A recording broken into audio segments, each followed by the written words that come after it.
Have you ever asked the question, where are we?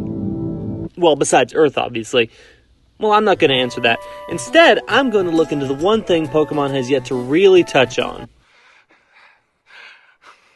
Space! Now, I'm not going to get all philosophical on you. What do I look like? Copper Nicholas? I'm just going to focus on the solar system, and if it exists in Pokemon. There have been very, and I mean very, few references to space in Pokemon.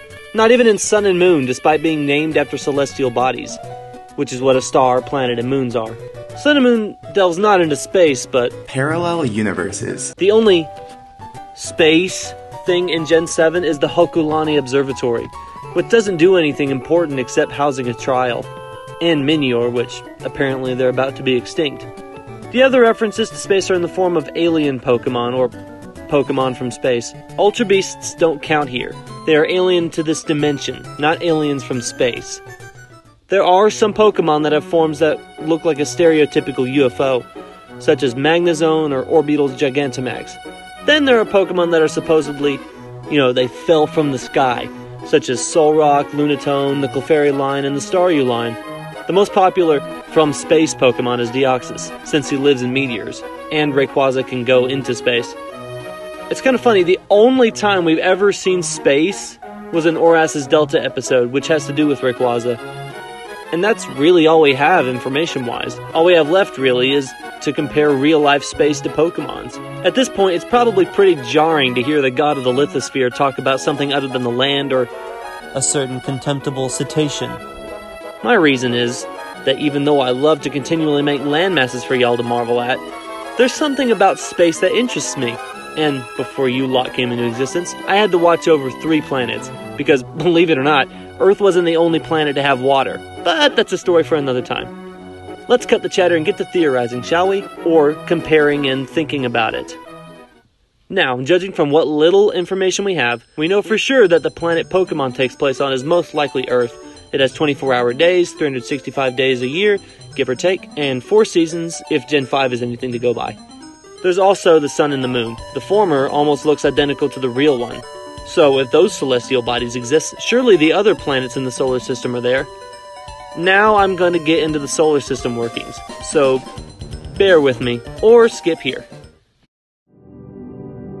When our system was still developing, and the Sun hadn't fully become the Sun yet, Jupiter formed way further back in the system and was slowly being pulled into the Sun, devouring protoplanets, young planets, which added to its mass over time, making it as big as it is now.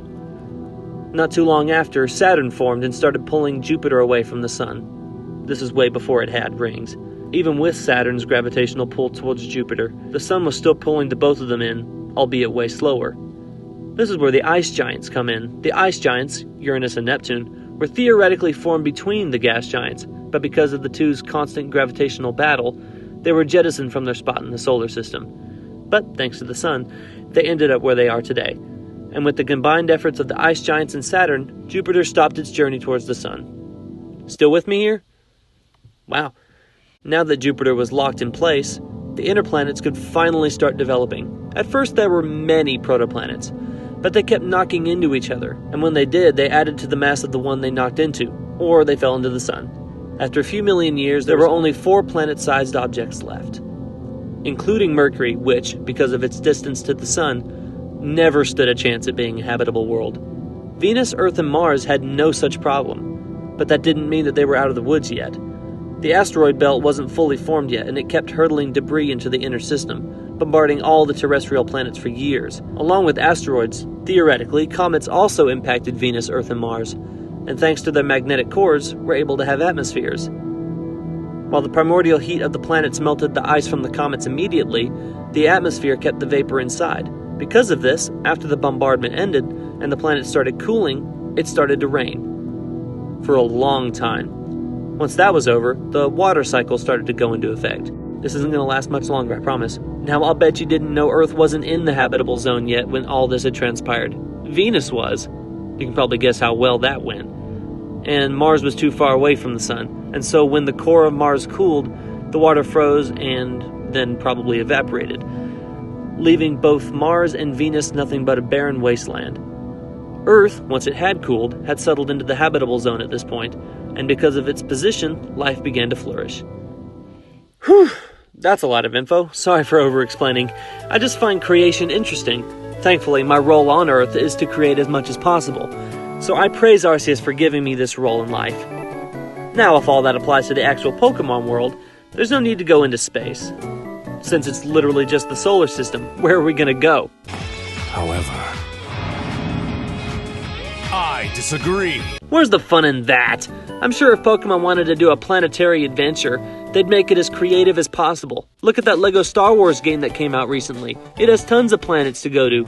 There's also No Man's Sky in that game Bethesda's working on, but I digress. However, I don't believe Game Freak have the patience for that kind of thing. It's part of a lack of faith and the fact that they haven't put much effort into their console releases as of late. The most effort they've put in was cell shading in Legends Arceus. So, I hope they'll do it when they're ready, but now's not it. They don't have the ambition at the moment. Anyway, back to the games real quick. So if space does indeed exist with the solar system, why has there been barely any reference to it? Surely people have been studying this for years, and at least we'd get a scale model somewhere. But we've gotten nothing. All we've gotten are little Earth models here and there. It's kind of confusing, or am I just talking out of my mouth and just reaching somewhere that doesn't really matter? Well, who knows. Anyway, that's it for now. Like and sub or I'll blow up the Earth like Venus did to itself. Okay, now I have to explain this. Back in the early days of the solar system, both Venus and Earth, were very hot. While their cores were cooling, so was the surface, which was forming into the crust. While that was happening to Venus and Earth at the same time, what didn't happen to Venus was this little planet called Theia. While the solar system was still in the early stages of development. You can probably guess what happened to this.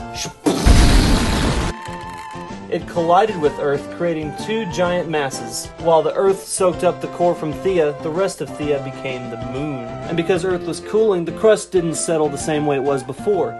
It created into sections called tectonic plates, and there were 7 of them. Venus didn't have that. The tectonic plates allowed all the gases and heat from the mantle cooling to breathe.